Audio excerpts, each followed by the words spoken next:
என் அன்பு செல்வமே, உனது ஓட்டத்தை இப்போது முழுமையாக நிறுத்து. உன்னைச் சுற்றியுள்ள உலகத்தின் இரைச்சல்களை சற்றே ஒதுக்கி வைத்துவிட்டு உனது கண்களை மூடி நான் கூறுவதை உன் ஆத்மாவின் ஆழத்திலிருந்து கவனி.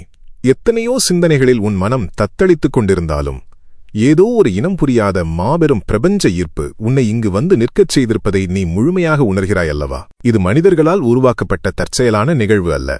இது உன்னை தேடி வந்த கைலை நாதனின் நேரடி திருவாக்கு. சிவனே துணை என்று நீ முழுமையாக என்னை நம்பித் தஞ்சம் புகுந்த உனது மாசற்ற நம்பிக்கைக்கு இந்த நொடியில் ஈசனின் குரல் பிரம்மாண்டமான விடையாக உன்னை வந்தடைந்திருக்கிறது. சமீப காலமாக உனது நெஞ்சில் நீ சுமந்து கொண்டிருக்கும் சொல்ல முடியாத மாபெரும் வலியையும் தனிமையையும் அகிலத்தை காக்கும் முக்கண்ணனான நான் முழுமையாக அறிவேன். உன்னைச் சுற்றிலும் பல மனிதர்கள் இருந்தாலும் நீ ஒரு தனித்தீவில் விடப்பட்டதைப் போல ஆதரவற்று தவித்தாய். நீ உயிராக நேசித்தவர்களே, யாருக்காக நீ உனது ஒட்டுமொத்த ஆசைகளையும் குழிதோண்டி புதைத்தாயோ அவர்களே உன்னை புரிந்து கொள்ளாமல் உனது நேர்மையை கேள்வி கேட்டபோது உனது மூச்சை நின்றுவிடும் அளவிற்கு ஒரு கொடிய மரண வலியை நீ அனுபவித்தாய். என் ஈசனா, நான் யாருக்கும் எந்த துரோகமும் செய்யவில்லையே. என் வாழ்நாள் முழுதும் நான் செய்த தர்மங்கள் எல்லாம் எங்கே போனது? எனது தூய்மையான உழைப்புக்கு மட்டும் ஏன் இந்த தொடர் தோல்விகளும் அவமானங்களும் என்று நீ உறக்கமின்றி தவித்த இரவுகள் ஏராளம். உனது உழைப்பை தங்களுக்கு சாதகமாக உறிஞ்சிக் கொண்டவர்களெல்லாம் சௌகரியமாக பகட்டான வாழ்க்கையை வாழ நீ மட்டும் ஒவ்வொரு நாளும் ஒரு மாபெரும் போர்க்களத்தில் நிராயுதபாணியாக நிற்பதைப் போல உணர்ந்தாய். உன் வலிகளை வெளியே காட்டிக்கொள்ளாமல் உன் உதடுகளில் ஒரு போலியான புன்னகையை ஒட்ட வைத்துக்கொண்டு இந்தச் சுயநலமான உலகத்தை நீ கடந்து செல்லும் ஒவ்வொரு நொடியும் நீ படும் அவஸ்தையை என் நெற்றிக்கண் தொடர்ந்து கவனித்துக் கொண்டுதான் இருக்கிறது. ஆனால் என் அருமை குழந்தையே, நீ அறியாத ஒரு மாபெரும் பிரபஞ்ச உண்மையை இன்று உனக்கு நான் உணர்த்துகிறேன் கேள். பிரம்மாண்டமான ஒரு சிவாலயத்தின் கருவறையில் மூலவருக்கு பின்புறமாக கம்பீரமாக அமைக்கப்பட்டிருக்கும் மாபெரும் திருவாச்சி என்னும் அந்த பிரபாவளிகை தெய்வீக உலோக வளைவு எப்படி உருவாகிறது என்று உனக்கு தெரியுமா? அந்த சிலிர்ப்பூட்டும் மாபெரும் தெய்வ திருவாச்சியை உருவாக்குவதற்கு முதலில் நிலத்திற்கு அடியில் ஒரு ஆழமான இருண்ட குழி தோண்டப்பட்டு அங்கே களிமண்ணாலான ஒரு அச்சு புதைக்கப்படும். பின்னர் கொதிக்கும் நெருப்பில் உருக்கப்பட்ட உலோகம் அந்த இருண்ட குழிக்குள் ஈவிரக்கமின்றி ஊற்றப்படும். அந்த திரவ உலோகத்திற்கு அது ஒரு நரக வேதனையாகவே இருக்கும். என்னை ஏன் இந்த சுட்டெரிக்கும் நெருப்பில் உருக்க வேண்டும்? என்னை ஏன் பூமிக்கு அடியில் வெளிச்சமே இல்லாத இந்த ஆழமான இருட்டு குழிக்குள் மூச்சுமுட்ட புதைக்க வேண்டும்? இது எனக்கு கொடுக்கப்படும் மாபெரும் தண்டனையா என்றுதான் அந்த உலோகம் தவிக்கும். சுற்றியுள்ள எந்த ஒரு மனிதனுக்கும் பூமிக்கு அடியில் என்ன நடக்கிறது என்று தெரியாது. ஆனால் அதற்கான காலம் முழுமையாக கணிந்து வரும்போது அந்த இருண்ட களிமண் அச்சு சுக்குநூறாக உடைக்கப்படும். உள்ளே இருட்டில் புதைக்கப்பட்டு வேதனையை அனுபவித்த அந்த உலோகம் இப்போது ஈசனையே தாங்கி நிற்கும் ஒரு மாபெரும் கலைப்பொக்கிஷமாக பிரம்மாண்டமான திருவாட்சியாக வெளிப்படும். அதன் பிறகு அந்த ஆலயத்திற்கு வரும் அகிலத்தின் அத்தனை லட்சம் பக்தர்களும் அந்த திருவாட்சியின் பிரம்மாண்டத்தை பார்த்து தங்கள் கைகளை கூப்பி பக்தி பரவசத்தோடு தலைவணங்கி நிற்பார்கள் அல்லவா? என் அருமை குழந்தையே, இத்தனை காலமாக நீ சந்தித்த அந்த இருண்ட நாட்களும் உனது தனிமையும் மற்றவர்கள் உன்னை எந்த தகுதியும் அற்றவன் என்று ஏளனமாக ஒதுக்கி வைத்ததும் உன்னை அழிப்பதற்காகச் செய்யப்பட்ட தண்டனை அல்ல. உன்னை அந்த மாபெரும் திருவாட்சியைப் போல பக்குவப்படுத்தி ஈசனின் மாபெரும் சந்நிதியில் உன்னை ஒரு ஈடு இணையற்ற ஆளுமையாக உயர்த்தி பிடிப்பதற்காக உலகை காக்கும் எம்பெருமானாகிய என்னால் உருவாக்கப்பட்ட ஒரு மாபெரும் தெய்வீக பயிற்சி அது. அந்த இருண்ட களிமண் அச்சுதான் நீ சந்தித்த வறுமையும் ஏமாற்றங்களும். அதனுள் ஊற்றப்பட்ட கொதிக்கும் உலோகம்தான் உனது உழைப்பும் நீ சிந்திய கண்ணீரும். உன்னை எந்த திறமையும் அற்ற சாதாரணமானவன் என்று உதாசீனப்படுத்தியவர்கள், உனது நற்குணங்களை பயன்படுத்தி உன்னை ஏமாற்றியவர்கள் அனைவரும் இனி நீ தொடப்போகும் மாபெரும் சிகரத்தை பார்த்து அண்ணாந்து தலைவணங்கும் மாபெரும் பொற்காலம் தொடங்கிவிட்டது. உன்னை சுற்றியுள்ள மாயையான இருள் முழுமையாக விலகப் போகிறது. உனது வாழ்க்கையின் இருண்ட பக்கங்கள் ஈசனின் நெற்றிக்கண்ணால் முற்றிலுமாக எரிக்கப்பட்டுவிட்டன. எம்பெருமானின் திருக்கரம் உன்னை முழுமையாக பற்றிக் கொண்டது. நீ படும் அத்தனை கஷ்டங்களும் முடிவுக்கு வந்துவிட்டன. உன்னை வீழ்த்த நினைத்த சூழ்ச்சிகளை நான் எப்படி வேரோடு தகர்க்கப் போகிறேன் என்பதையும், நீ இழந்த அத்தனை கௌரவத்தையும் செல்வத்தையும் நான் எப்படி பல மடங்காக திருப்பிக் கொடுக்கப் போகிறேன் என்பதையும், உனது குடும்பத்திற்குள் நான் நிகழ்த்தப் போகும் மாபெரும் அற்புதத்தையும் நீ ஆழமாக அறிய வேண்டும். என் அன்பு செல்வமே, உன் உள்ளத்தில் ஓடும் வலிகளையும் மூச்சுமுட்ட தவிக்கும் உனது ஏமாற்றங்களையும் அகிலத்தை ஆளும் ஈசனாகிய நான் முழுமையாக அறிவேன். எவ்வளவு தூரம்தான் நான் மற்றவர்களுக்காக ஓடி தெய்வது? நான் உயிராக மதித்தவர்கள் எனது வியர்வையையும் தியாகத்தையும் ஒரு துளி கூட புரிந்து கொள்ளவில்லையே என்று நீ தனிமையில் சிந்திய ஒவ்வொரு துளி கண்ணீரும் கைலாயத்தின் பனிப்போர்வையை தாண்டி என் பாதங்களை நனைத்துவிட்டது. எந்த உறவுகளை காப்பாற்ற வேண்டும் என்று நீ உன் சொந்த ஆசைகளை எல்லாம் பலிபீடத்தில் வைத்தாயோ அதே மனிதர்கள் உன்னை பயன்படுத்திக் கொண்டு உன்னை தூக்கி எறிந்தபோது உன் இதயம் சுக்குநூறாக உடைந்ததை நான் பார்த்து கொண்டுதான் இருந்தேன். இந்த நொடியில் உன் மனக்கலக்கங்களை எல்லாம் ஓரமாக வைத்துவிட்டு நான் சொல்லப்போகும் மாபெரும் பேருண்மையை உன் அகக்கண்ணில் ஆழமாக நிறுத்திப்பார். ஒரு பிரம்மாண்டமான யாகசாலையை உன் மனக்கண்ணில் கொண்டு வா. அந்த யாகசாலையில் நவரத்தினங்கள் இருக்கும், விலைமதிப்பற்ற பட்டு வஸ்திரங்கள் இருக்கும், தங்கம் மற்றும் வெள்ளிப் பாத்திரங்கள் குவித்து வைக்கப்பட்டிருக்கும். ஆனால் அந்த மாபெரும் யாகம் முழுமை பெற வேண்டுமென்றால், ஈசனின் திருவருள் அந்த யாக குண்டத்தில் இறங்க வேண்டுமென்றால், அங்கே மிக முக்கியமாக ஒரு அபூர்வமான பொருள் தேவை. அது எந்த பகட்டும் இல்லாத காடுகளில் தன்னிச்சையாக வளரும் கூர்மையான தர்பை புல். அந்த தர்பை புல்லை ஒரு மோதிரமாகச் செய்து பவித்திரம் என்ற பெயரில் விரலில் அணிந்து கொண்டால்தான் எப்பேற்பட்ட மாமுனிவர் செய்யும் யாகத்தையும் கையிலை நாதன் முழுமையாக ஏற்றுக்கொள்வான். தங்க மோதிரமோ வைர மோதிரமோ அந்த தர்பை புல்லின் மாபெரும் புனிதத்திற்கு ஈடாகவே முடியாது. சாதாரண மனிதர்கள் காட்டில் நடக்கும்போது அந்த தர்பை புல்லின் அருமை தெரியாமல் அதை வெறும் காட்டுப்புல் என்று அலட்சியமாக காலில் மிதித்துச் செல்வார்கள். ஆனால் அந்த எளிய தர்பை புல்லுக்குள் பிரபஞ்சத்தின் ஒட்டுமொத்த மின்காந்த ஆற்றலையும் தன்னுள் ஈர்த்து எவ்வித களங்கமுமின்றி இறைவனுக்கு கடத்தும் மாபெரும் தெய்வீக சக்தி மறைந்திருப்பதை அவர்கள் அறிய மாட்டார்கள். என் அருமை குழந்தையே, இத்தனை காலமாக உனது குடும்பத்திற்காகவும் நீ நேசித்தவர்களுக்காகவும் நீ செய்த மாபெரும் தியாகமும் உழைப்பும் அந்த தர்பை புல்லை போன்றதுதான். உன்னை சுற்றியுள்ளவர்கள் பகட்டான வாழ்க்கையையும் போலித்தனமான மனிதர்களையும் கொண்டாடினார்கள். ஆனால் உன்னை எந்த தகுதியும் இல்லாதவன் என்று நினைத்து ஒரு சாதாரண புல்லைப் போல தங்கள் காலடியில் மிதித்துச் சென்றார்கள். அவர்கள் தங்களின் வாழ்க்கையில் முன்னேறுவதற்கும் அவர்கள் இன்று அனுபவிக்கும் வெற்றிகளுக்கும் உனது தூய்மையான உழைப்பும் வழிகாட்டுதலுமே பவித்திரமாக இருந்து அவர்களை காப்பாற்றியது என்பதை அவர்கள் வசதியாக மறந்துவிட்டார்கள். காரியம் முடிந்ததும் உன்னை அவர்கள் ஈவிரக்கமின்றி கழற்றி எறிந்துவிட்டதாக நீ கதறுகிறாய். ஆனால் உன் ஈசனாகிய நான் சொல்கிறேன் கேள். உன்னை அலட்சியப்படுத்திய அந்த சாதாரண மனிதர்களின் மலிவான அங்கீகாரம் உனக்கு இனி தேவையில்லை. உனது தூய்மையான உள்ளத்தையும் உனது எதிர்பார்ப்பில்லாத தியாகத்தையும் அகிலத்தைக் காக்கும் எம்பெருமானாகிய நான் நேரடியாக ஏற்றுக்கொண்டு விட்டேன். நீ மிதிக்கப்பட்ட காலம் முற்றிலுமாக முடிவடைந்துவிட்டது. உனது எந்த ஒரு தியாகமும் இருட்டில் வீணாகப் போகவில்லை. உன்னை கழற்றி எறிந்தவர்கள் தங்கள் வாழ்க்கையின் மாபெரும் அரணை தாங்களே உடைத்துவிட்டோம் என்பதை மிக விரைவில் உணர்ந்து உன்னை நாடி வந்து கண்ணீர் சிந்துவார்கள். உன்னை ஒரு சாதாரண புல் என்று நினைத்தவர்கள் முன்னிலையில் உன்னை ஒரு மாபெரும் விருட்சமாக இந்த உலகமே அண்ணாந்து பார்க்கும் ஒரு ஈடு இணையற்ற சிம்மாசனத்தில் நான் எப்படி அமர வைக்கப் போகிறேன் என்பதை ஆழமாக கேள். உன்னை உறங்கவிடாமல் சித்திரவதை செய்யும் உனது தீராத கடன்களும் வறுமையும் எப்படி சுக்குநூறாக உடைந்து வற்றாத செல்வம் உன்னை தேடி எப்படி பாய்ந்து வரப்போகிறது என்பதை முழுமையாக அறிய உனது ஆத்மாவை ஈசனின் பாதங்களில் நிலைநிறுத்து. என் அன்பு செல்வமே, வறுமையின் கொடிய பிடியிலும் கழுத்தை நெரிக்கும் கடன் சுமைகளிலும் நீ அனுபவித்துக் கொண்டிருக்கும் சொல்ல முடியாத மரண வேதனையை ஈசனாகிய நான் முழுமையாக அறிவேன். நாளை விடிந்தால் என்ன செய்வது? என் தேவைகளை எப்படி சமாளிப்பது?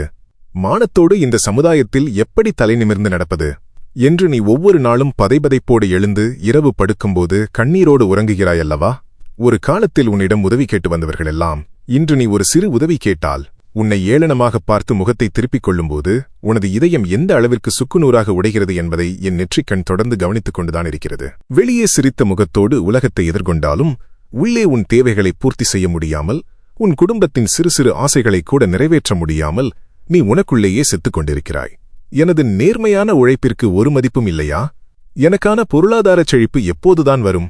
என் வாழ்நாள் முழுதும் நான் இப்படி போராடிக் கொண்டேதான் இருக்க வேண்டுமா என்று ஈசனை பார்த்து கண்ணீர் மல்க கேட்கிறாய். உனது அந்த கண்ணீருக்கான மாபெரும் விடை இதோ உன்னை வந்தடைந்துவிட்டது. உன் மனக்கவலைகளை எல்லாம் சற்றே ஓரமாக வைத்துவிட்டு நான் சொல்லப்போகும் இந்த மாபெரும் பிரபஞ்ச ரகசியத்தை உன் அகக்கண்ணில் ஆழமாக நிறுத்திப்பார். பிரம்மாண்டமான ஒரு பழமையான சிவாலயத்தில் பல நூற்றாண்டுகளுக்குப் பிறகு நடைபெறும் ஒரு மாபெரும் கும்பாபிஷேக பெருவிழாவை உனது மனக்கண்ணில் கொண்டு வா. கைலைநாதனின் அந்த மாபெரும் கற்சிலையை கருவறையில் உள்ள பீடத்தில் ஆவுடையாரில் நிரந்தரமாக பிரதிஷ்டை செய்வார்கள். அந்த பல ஆயிரம் டன் எடையுள்ள கற்சிலையை எந்த ஒரு இரும்பானியோ எந்த ஒரு நவீன ஒட்டும் பொருளோ தாங்கிப் பிடிக்காது. அந்த சிலையையும் பீடத்தையும் காலாகாலத்திற்கும் பிரிக்க முடியாதபடி ஒன்றிணைக்க சித்தர்களால் அருளப்பட்ட அஷ்டபந்தனம் என்னும் ஒரு மாபெரும் தெய்வீக மருந்து பயன்படுத்தப்படும். அந்த அஷ்டபந்தன மருந்து எப்படி உருவாகிறது தெரியுமா? கொம்பருக்கு, சுக்கு, குங்கிலியம் போன்ற சாதாரணமான பல கசப்பான மற்றும் கரடுமுரடான பொருட்களை ஒன்றாக சேர்த்து மாபெரும் உரலில் இட்டு பல நாட்களாக பல வாரங்களாக ஈவிரக்கமின்றி தொடர்ந்து இடிப்பார்கள். இடிக்க இடிக்க அந்த பொருட்கள் தங்கள் சுய உருவத்தை இழந்து சொல்ல முடியாத மாபெரும் அழுத்தத்திற்கு உள்ளாகி இறுதியில் அசைக்க முடியாத ஒரு மாபெரும் தெய்வீக பிணைப்புப் பொருளாக உருமாறும்.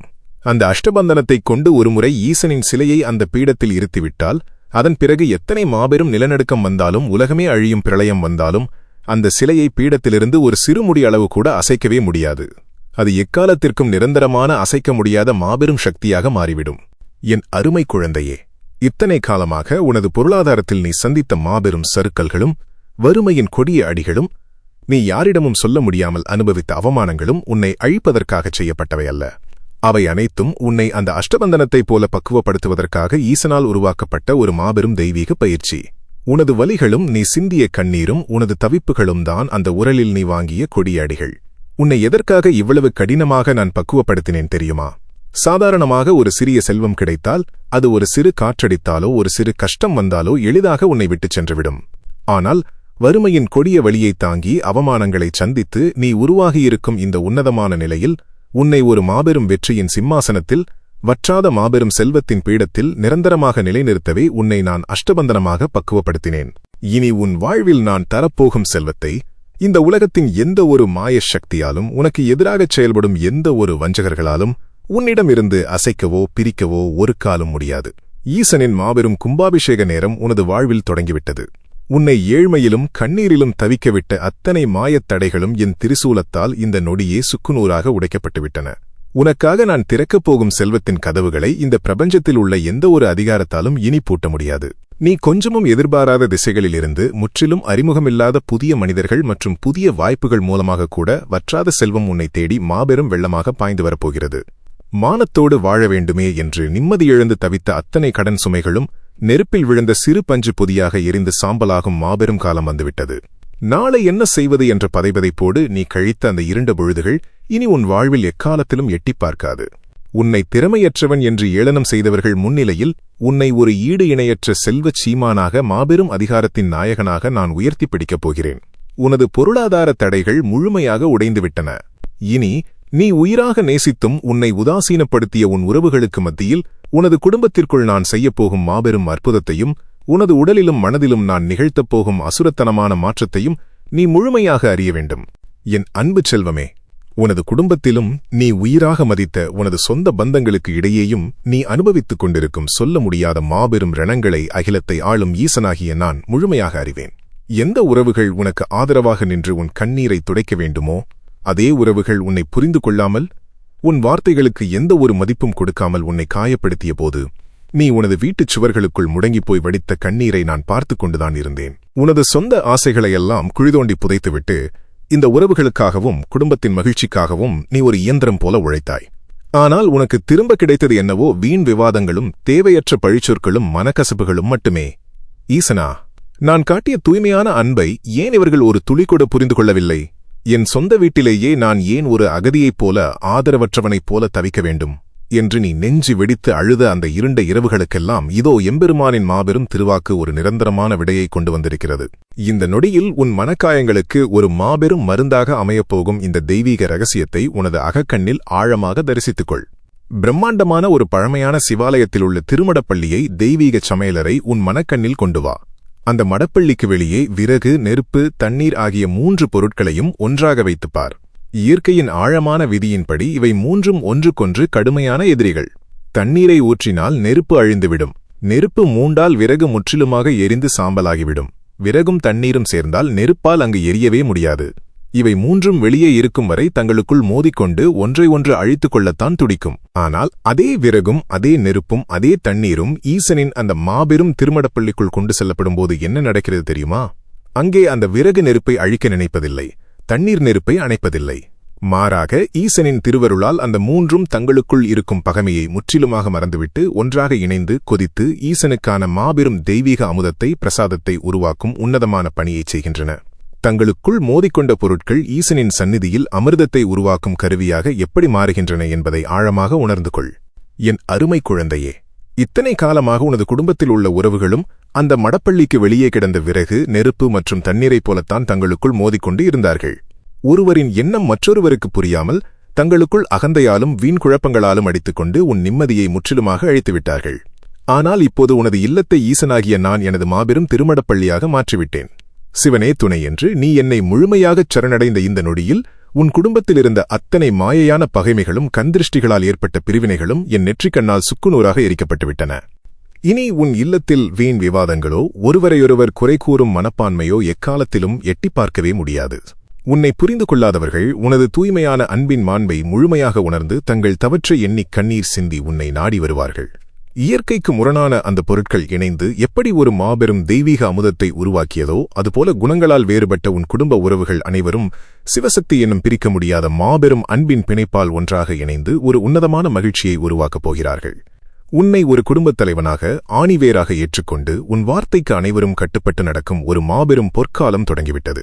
உனது குடும்பம் பலமடைந்து உறவுகள் ஒன்று சேர்ந்துவிட்ட இந்த மாபெரும் நிம்மதியை நீ முழுமையாக அனுபவிக்க உனது தேகமும் மனமும் இரும்பைப் போல் வலிமையாக இருக்க வேண்டுமல்லவா? ஆனால் நீயோ நீண்ட காலமாக மருத்துவத்தால் விளக்க முடியாத சோர்வுகளாலும் உடலை அறுக்கும் தீராத உபாதைகளாலும் எதிர்காலம் குறித்த பதைபதைப்பான பயங்களாலும் முற்றிலும் முடங்கிப் போயிருக்கிறாய். எனது உடம்பில் இனி எந்த தெம்புமே இல்லையே, என் மனது எதைக் கண்டாலும் பயப்படுகிறதே என்று நீ தவிக்கிறாய். இதோ உனது உடலிலும் மனதிலும் நான் நிகழ்த்தப் போகும் அந்த அசுரத்தனமான மாற்றத்தை கேள். கையிலை நாதனான என் வலது கரத்தில் நான் கம்பீரமாக ஏந்தியிருக்கும் உடுக்கையை டமருகம் உற்று நோக்கு. அந்த உடுக்கை பல காலமாக பயன்படுத்தப்படாமல் ஒரு மூலையில் வைக்கப்பட்டிருந்தால் அதன் தோள்கள் தளர்ந்து போய் எந்த ஒரு நாதத்தையும் எழுப்ப முடியாமல் உயிரற்ற ஒரு சாதாரண மரக்கட்டையைப் போலத்தான் காட்சியளிக்கும். அதை பார்க்கும் எவரும் அது ஒரு பயனற்ற பொருள் என்றுதான் கடந்து செல்வார்கள்.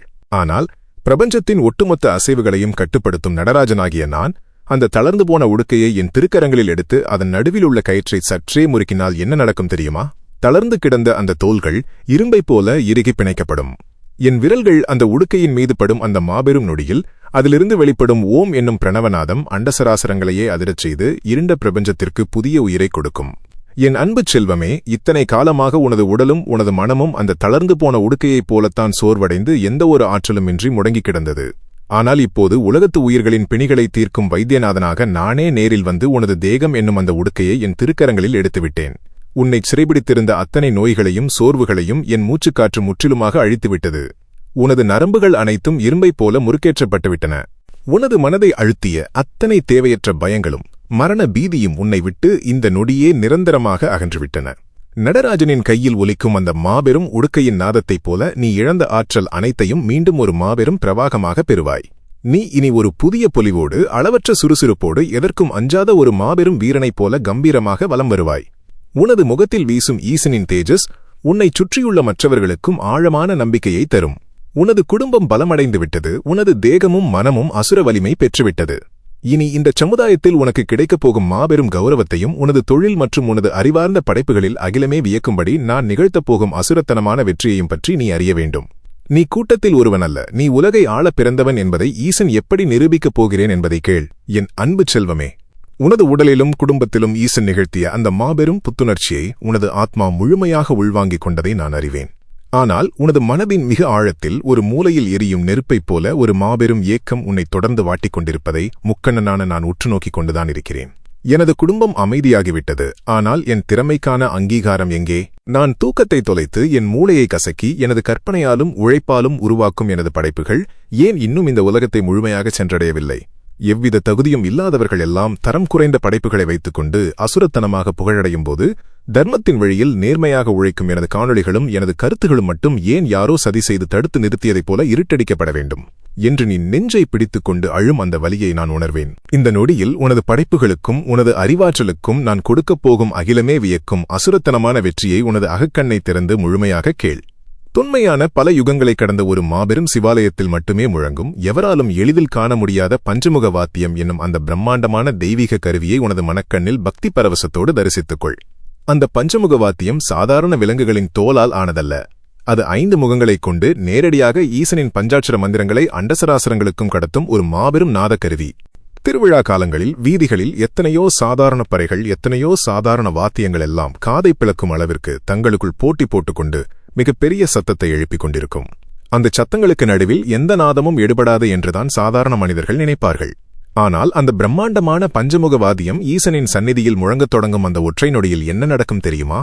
அந்த ஐமுக வாத்தியத்தின் ஆழமான அதிர்வலைகளைக் கொண்ட தெய்வீக நாதத்தின் முன்னே வீதியில் ஒலித்துக் கொண்டிருந்த அத்தனை ஆயிரம் சாதாரண சத்தங்களும் முற்றிலுமாக அடங்கி ஊமையாகிவிடும்.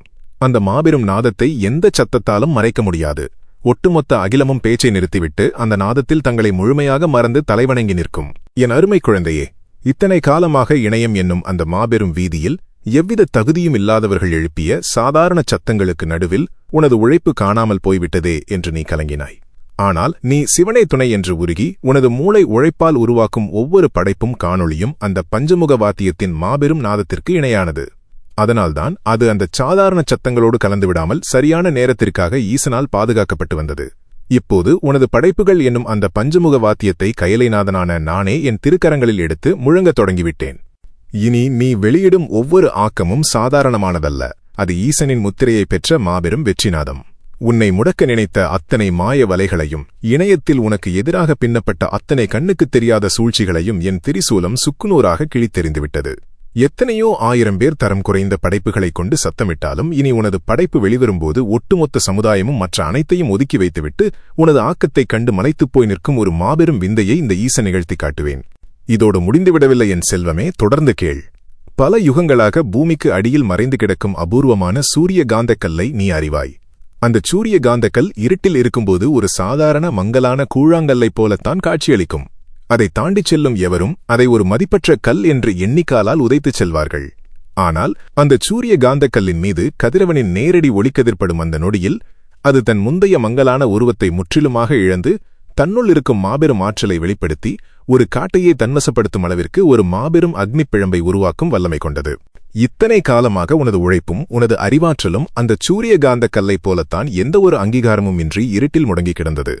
உன்னைச் சுற்றியுள்ள சாதாரண மனிதர்கள் உன்னை திறமையற்றவன் என்று காலால் உதைத்துத் தள்ளி உன்னை உதாசீனப்படுத்தினார்கள். ஆனால் இப்போது கைலைநாதனின் பேரருள் என்னும் மாபெரும் சூரிய ஒளி உனது திறமையின் மீது நேரடியாக பட்டுவிட்டது.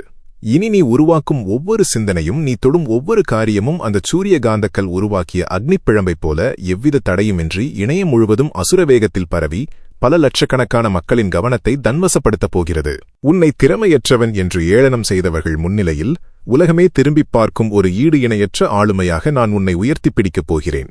உனது படைப்புகள் சோர்வடைந்து தவிக்கும் பல்லாயிரக்கணக்கான மக்களின் வாழ்வை மாற்றும் மாபெரும் சஞ்சீவியாக மாறப்போகிறது.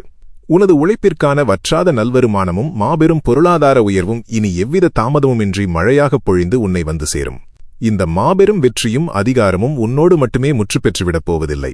உனக்காக நான் திறக்கப் போகும் இந்த மாபெரும் வசந்த காலம் உனது வருங்கால தலைமுறைக்கும் உனது வம்சத்திற்கும் எப்படி ஒரு அசைக்க முடியாத மாபெரும் அரணாக மாறப்போகிறது என்பதை நீ ஆழமாக அறிய வேண்டிய உன்னதமான தருணம் இது. என் அன்பு செல்வமே, எனது படைப்புகளுக்கும் உழைப்பிற்கும் இவ்வளவு பெரிய அங்கீகாரம் கிடைக்கப் போகிறதா? என்னை தனிமைப்படுத்தியவர்கள் மத்தியில் நான் இவ்வளவு பெரிய சிம்மாசனத்தில் அமரப்போகிறேனா என்று உனது மனம் இப்போது ஒரு மாபெரும் பரவசத்தில் திளைத்துக் கொண்டிருக்கிறது. அந்த பேரானந்தத்தை முழுமையாக அனுபவி.